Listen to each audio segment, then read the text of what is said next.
Raffiche di vento impressionanti, una scuola scoperchiata, cimiteri danneggiati e poi alberi sradicati, viabilità e linee elettriche in tilt, lunghi blackout. Sono stati 200 nella Marca gli interventi ai quali sono stati chiamati i vigili del fuoco da ieri sera, quando si è scatenato il temporale che ha interrotto il lungo periodo di caldo opprimente. Danni nel capoluogo, Treviso, con decine di alberi abbattuti dal centro ai quartieri, ma a essere maggiormente colpita è stata l'area tra Ponzano e Castelfranco, dove per tutta la giornata sono proseguiti gli interventi di messa in sicurezza di strade ed edifici.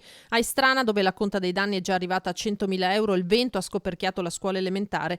La copertura è stata trasportata a decine di metri di distanza fin sulle case intorno. Alberi danneggiati nello storico parco di Villa Lattes, mentre in un altro parco a Vedelago il maltempo si è accanito sui giochi per i bambini. E qua siamo nel parco di Villa Cappelletto della Biblioteca Comunale di Vedelago e come avete potuto vedere c'è stato veramente un gran disastro.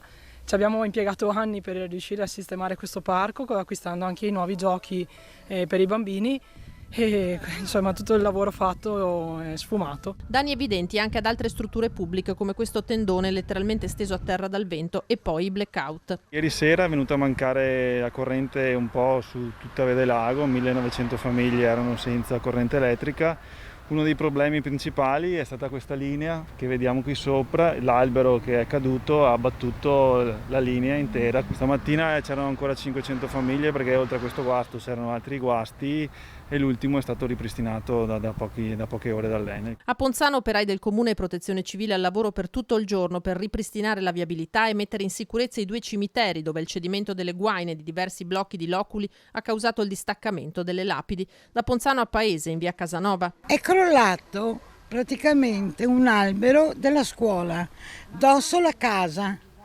e cornicione, per fortuna che non è crollato sul tetto. Protezione civile al lavoro dalla notte con priorità alle strade, poi qui. Anche questo è molto alto, se vi si è scavesato poi una rama grossa è venuta giù, non l'albero completo.